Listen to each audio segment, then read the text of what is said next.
कुञ्जिकास्तोत्रम्। शिव उवाच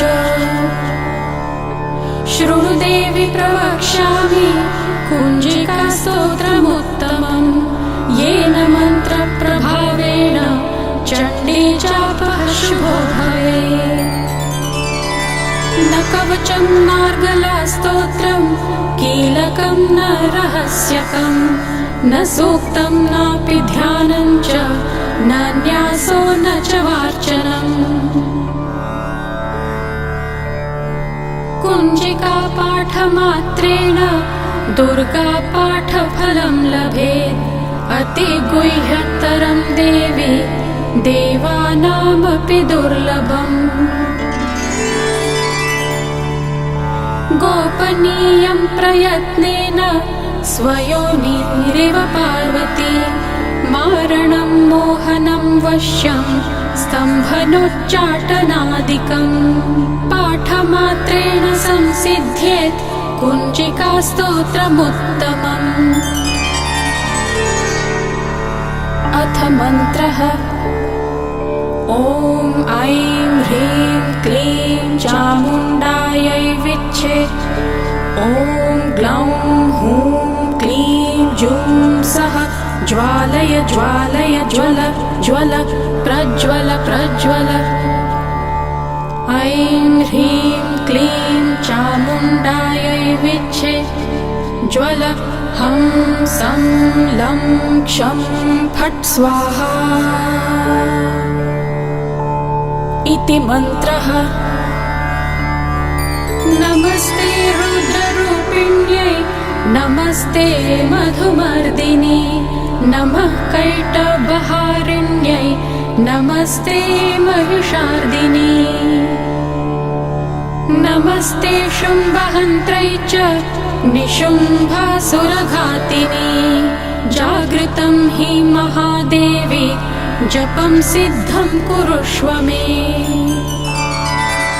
ऐङ्कारी सृष्टिरूपायै ह्रीङ्कारी प्रतिपालिका।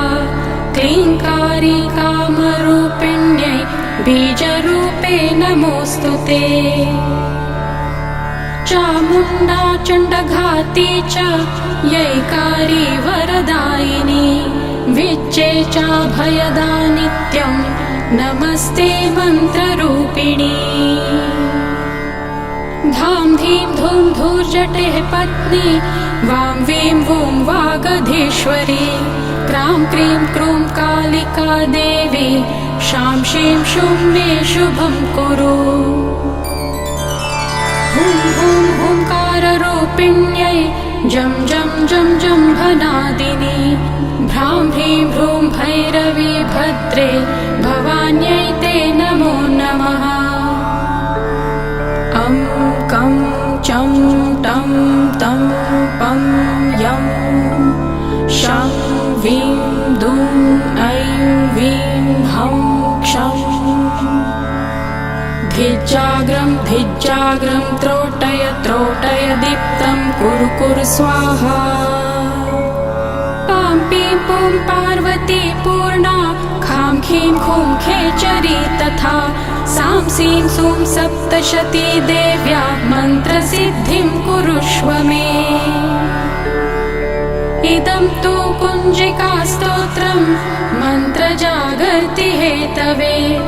अभक्तेनैव दातव्यं गोपितं रक्ष पार्वती। यस्तु कुञ्जिकया देवी हीनां सप्तशतीं पठेत् न तस्य जायते सिद्धिरन्ये रोदनं यथा।